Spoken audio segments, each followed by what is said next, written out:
Hello दोस्तों, यथार्थ Hindi education classes में आप सभी का स्वागत है। आज की क्लास में हम पढ़ेंगे हिंदी साहित्य के कुछ इम्पोर्टेंट प्रश्न जो कि हिंदी साहित्य की भक्तिकालीन काव्यधारा से संबंधित है। और भक्तिकालीन काव्यधारा के अंतर्गत निर्गुण भक्ति और सगुण भक्ति दो प्रकार की धाराएं चलती हैं। तो पहले हम बात करते हैं आज निर्गुण भक्ति के अंतर्गत, निर्गुण भक्ति काल के अंतर्गत निर्गुण काव्यधारा की। ठीक है, निर्गुण काव्यधारा के अंतर्गत पढ़ेंगे हम। निर्गुण काव्यधारा के अंतर्गत आते हैं संत काव्य और सूफी काव्य। निर्गुण के अंतर्गत आते हैं संत काव्य और सूफी काव्य। और जो सगुण धारा है इसके अंतर्गत आते हैं राम काव्य और कृष्ण काव्य। ठीक है, अभी हम बात कर रहे हैं निर्गुण काव्य धारा की, तो इसके अंतर्गत सूफी और संत काव्य के बारे में हम पढ़ेंगे। पहला प्रश्न है, रामचंद्र शुक्ल ने भक्ति काल का निर्धारण कब से कब तक किया है? शुक्ल जी के अनुसार भक्ति काल का निर्धारण बताना है। तो इसके लिए राइट आंसर ऑप्शन ए है, सन 1318 से सन 1643 तक। तो यह देखिए, जो यह आपसे पूछा गया है यह ईस्वी में आपको ऑप्शन दिए हैं, क्योंकि आपको कन्फ्यूज होने की ज़रूरत नहीं है। कभी कभी आपको यह सन ऐसे भी दिखता होगा 1375 से 1700 विक्रमी, है ना। यह भी है इसका आंसर। तो ये इसलिए है, ये आपका ईस्वी सन में है और यह विक्रमी संवत में है। ठीक है, दोनों में, इन दोनों सनों के बीच में 75 साल का अंतर होता है। तो अभी आपसे क्वेश्चन पूछा गया है ईस्वी सन में, सन आपको ईस्वी सन दिया गया है, सन 1318 से 1443 का है। अगर आपसे विक्रमी संवत में आंसर पूछा जाता है तब आपका 1375 से 1700 विक्रमी के बीच का समय माना जाएगा। अगला प्रश्न है, ज्ञान मार्गी और प्रेम मार्गी काव्य धाराएं निम्न में से किसके अंतर्गत आती हैं? आपको बताना है कि ज्ञान मार्गी और प्रेम मार्गी, जैसा कि मैंने आपको पहले ही बताया था, संत काव्य और सूफी काव्य। तो ज्ञान मार्गी क्या हो गया? संत काव्य हो गया। संत काव्य ज्ञान मार्गी होता है। और सूफी काव्य यह कौन सा है? प्रेम मार्गी काव्य धारा है। तो यह किसके अंतर्गत आती हैं? निर्गुण काव्य धारा के अंतर्गत। हमने निर्गुण काव्य धारा के अंतर्गत पढ़ाई करनी है, पढ़ना है। आज निर्गुण काव्य धारा को हम पढ़ रहे हैं। तो निर्गुण काव्य धारा के अंतर्गत संत काव्य और सूफी काव्य आते हैं। ज्ञान मार्गी का मतलब है संत काव्य और प्रेम मार्गी का मतलब है सूफी काव्य, जो कि निर्गुण काव्य धारा के अंतर्गत आते हैं। अगला प्रश्न है, सगुण भक्ति का मुख्य आधार ग्रंथ है। सगुण भक्ति का जो सगुण भक्ति है इसका मुख्य आधार ग्रंथ क्या है? तो सगुण भक्ति का मुख्य आधार ग्रंथ, इसके लिए राइट आंसर ऑप्शन सी है, श्रीमद् भागवत। ठीक है, सगुण भक्ति का जो मुख्य आधार ग्रंथ है वो कौन सा है? श्रीमद् भागवत है। अगला प्रश्न है, भक्ति आंदोलन का आरंभ कहाँ से हुआ? भक्ति आंदोलन का आरंभ कहाँ से हुआ यह आपको बताना है। तो इसके लिए राइट आंसर ऑप्शन डी है, दक्षिण भारत से। दक्षिण भारत से भक्ति आंदोलन का प्रारंभ माना जाता है। अगला प्रश्न है, इसके बाद अगला प्रश्न है, ज्ञानाश्रयी काव्यधारा में कौन से कवि आते हैं? ज्ञानाश्रयी काव्यधारा के कवियों का नाम बताना है, मतलब कौन से कवि आते हैं जो ज्ञानाश्रयी में आते हैं। तो ज्ञानाश्रयी में कौन से कवि आते हैं? वह हैं संत कवि।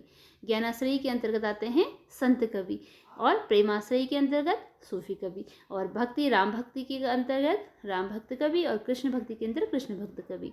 अगला प्रश्न है, निर्गुण राम जपहूँ रे भाई, अविगत की गति लखी न जाई।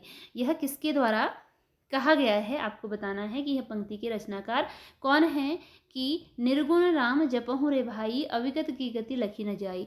तो इसके लिए राइट आंसर ऑप्शन डी है, कबीरदास जी की यह पंक्ति है, क्योंकि वह निर्गुण राम का मतलब उनसे, उनका जो राजा राम यानी कि अयोध्या के राजा जो श्री राम थे उनसे नहीं है, बल्कि राम से अभिप्राय उनका है परमात्मा से। ठीक है, वो राम का अभिप्राय किससे है? उनका परमात्मा से है, परमात्मा से है, जो कि निर्गुण है, जिसका कोई रंग रूप नहीं है। अगला प्रश्न है, संत काव्य का मुख्य दार्शनिक आधार क्या है?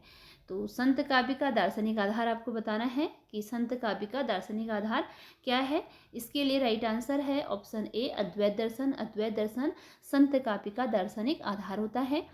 अगला प्रश्न है, उत्तर भारत में भक्ति आंदोलन का प्रचार किसकी प्रेरणा से हुआ? उत्तर भारत में भक्ति आंदोलन का प्रचार किसकी प्रेरणा से हुआ? तो इसके लिए राइट आंसर ऑप्शन बी है वैष्णव आचार्य। वैष्णव आचार्य की प्रेरणा से उत्तर भारत में भक्ति आंदोलन का प्रचार हुआ। अगला प्रश्न है, भक्ति की निष्पत्ति श्रद्धा और प्रेम के योग से होती है, यह कथन किसका है? भक्ति की निष्पत्ति श्रद्धा और प्रेम के योग से होती है, यह कथन किसका है बताना है। और इसके लिए राइट आंसर ऑप्शन सी है आचार्य रामचंद्र शुक्ल का। शुक्ल जी का कथन है कि भक्ति की निष्पत्ति श्रद्धा और प्रेम के योग से होती है। अगला प्रश्न है, भक्ति काल का सर्वमान्य समय है, भक्ति काल का कौन सा समय है जो कि सर्वमान्य है? कहने का प्राय है कि अधिकतर लोगों ने भक्ति काल का समय, अधिकतर विद्वानों के द्वारा कौन सा समय स्वीकार किया गया है? तो इसके लिए राइट आंसर ऑप्शन बी है संवत 1350 से 1700 का जो समय रहा है वह भक्ति काल के लिए सर्वमान्य समय माना गया है। अगला प्रश्न है, भक्ति आंदोलन के संदर्भ में कौन सा कथन असत्य है? जो कथन भक्ति आंदोलन के संबंध में असत्य है वह आपको बताना है। पहला है कि भक्ति आंदोलन मुसलमानों के आक्रमण से उपजी निराशा व हताशा का परिणाम नहीं था। नहीं में अभी आपको है नहीं था, मतलब आपको असत्य बताना है। तो यह आपका सही है, ये सही है, ऐसा था। धार्मिक और सामाजिक सुधार इसका मुख्य उद्देश्य था, यह भी सही है। भक्ति आंदोलन का जन्म दक्षिण भारत से हुआ था, यह भी सही था। उपयुक्त में से कोई नहीं, यानी कि इनमें से कोई भी ऐसा नहीं है जो कि गलत हो, अर्थात कि यह तीनों क्या है? सही है। और राइट आंसर ऑप्शन डी है, यानी कि इनमें से कोई भी असत्य नहीं है। अगला प्रश्न है, निम्न में से भक्ति आंदोलन का सूत्रधार कौन नहीं है? जो भक्ति आंदोलन का सूत्रधार नहीं है वह आपको बताना है। रामानंद हैं, निम्बार्काचार्य हैं, कृपाचार्य हैं, वल्लभाचार्य हैं। तो राइट आंसर इसके लिए कृपाचार्य हैं जो कि भक्ति आंदोलन के सूत्रधार नहीं है। ठीक है, इसके अतिरिक्त रामानंद हैं, निम्बार्काचार्य हैं और वल्लभाचार्य हैं। अगला प्रश्न है, हिंदी भक्ति साहित्य की मुख्य काव्यधाराएं कितनी हैं? तो इसकी मुख्य काव्यधाराएं कितनी हैं? हिंदी भक्ति साहित्य की 4 काव्यधाराएं हैं मुख्य। अगला प्रश्न है, सूफी काव्यधारा को किसने प्रेमाश्रयी शाखा कहा है? सूफी काव्यधारा को किसके द्वारा प्रेमाश्रयी शाखा कहा गया है?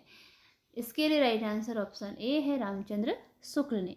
रामचंद्र शुक्ल ने भक्ति काल की जो प्रेमाश्रयी शाखा है इसे सूफी काव्यधारा है, इसे प्रेमाश्रयी काव्यधारा का नाम दिया है, प्रेमाश्रयी शाखा का नाम दिया है। अगला प्रश्न है, प्रेमाख्यान यानी कि सूफी काव्यधारा के प्रतिनिधि कवि, इसकी प्रतिनिधि कवि कौन है? राइट आंसर ऑप्शन बी है जायसी जो हैं वह प्रेमाख्यान यानी कि सूफी काव्यधारा के प्रतिनिधि कवि के रूप में माने जाते हैं। अगला प्रश्न है, निम्नलिखित कथनों पर विचार कीजिए तथा नीचे दिए गए विकल्पों में सही विकल्प को चुनिए। पहला है, सूफी काव्य विदेशी परंपराओं पर आधारित है। दूसरा है, सूफी काव्य का उद्देश्य सूफी मत का प्रचार करना है। सूफी कवियों में हिंदू मुसलमान कवि थे। सूफी काव्यधारा में प्रेम तत्व की प्रधानता है। तो आपको बताना है कि इनमें से कौन से विकल्प हैं जो सही हैं। इसके लिए राइट आंसर 3rd और 4 है, बाकी जो हैं गलत हैं। तो 3rd और 4 देखते हैं कि क्या है। 3rd और 4th हैं कि सूफी कवियों में हिंदू भी थे और मुसलमान भी थे, और सूफी काव्यधारा में प्रेम तत्व की प्रधानता थी। हिंदू भी थे और मुसलमान भी थे और इसमें प्रेम तत्व की प्रधानता थी। तो आपको क्या बताना था कि सूफी के समय में संबंध में क्या है जो सही है। अगला प्रश्न है, प्राचीनता की दृष्टि से सूफी प्रेमाख्यान काव्यधारा का आरंभ किससे माना गया है? प्राचीनता की दृष्टि से, अर्थात कि सबसे पहले कौन थे जो कि सूफी में प्रेमाख्यान काव्यधारा के माने गए हैं? प्रतिनिधि कवि तो जायसी हैं, ठीक है, प्रतिनिधि कवि कौन माने गए हैं? जायसी माने गए हैं। परंतु सबसे पहले यह सूफी काव्य परंपरा किसने प्रारंभ की है यह आपको बताना है। तो आरंभ किसके द्वारा माना जाता है? मुल्ला दाऊद, जो सूफी काव्यधारा के आरंभ करता है, प्रारंभ जिससे हुआ है वह मुल्ला दाऊद हैं। अगला प्रश्न है, जायसी कहाँ के रहने वाले थे? तो जायसी कहाँ के रहने वाले थे? ऑप्शन बी इसके लिए राइट आंसर है। जायसी जायस के रहने वाले कवि थे। अगला प्रश्न है, जायसी का पूरा नाम है, जायसी का जो पूरा नाम है वह क्या है? मलिक मोहम्मद जायसी। जायसी का पूरा नाम मलिक मोहम्मद जायसी है। जायसी का पूरा नाम मलिक मोहम्मद जायसी था, मलिक मोहम्मद जायसी। अगला प्रश्न है, जायसी की सर्वाधिक प्रसिद्ध रचना है, जो सबसे अधिक प्रसिद्ध रचना है वह कौन सी है? जायसी की सर्व प्रसिद्ध रचना का नाम बताना है।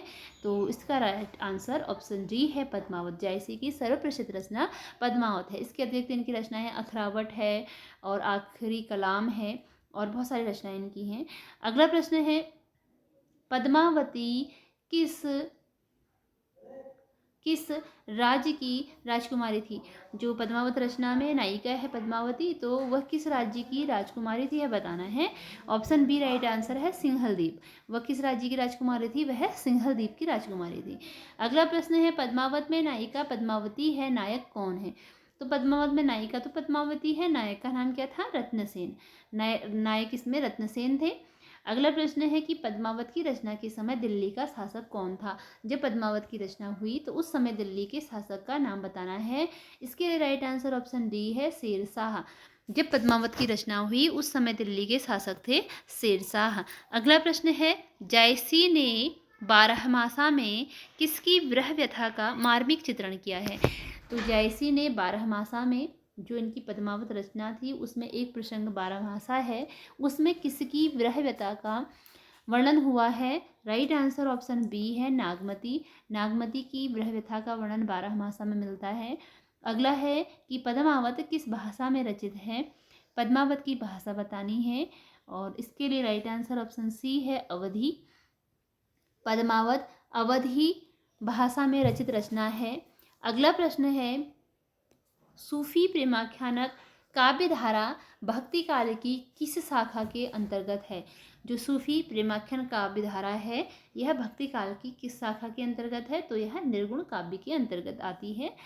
प्रेम, अगला प्रश्न है, प्रेम स्वरूप ईश्वर को सामने लाकर कवियों ने हिंदू मुसलमान दोनों को मनुष्य के सामान्य रूप में दिखाया और भेदभाव के दृश्यों को हटाकर पीछे कर दिया।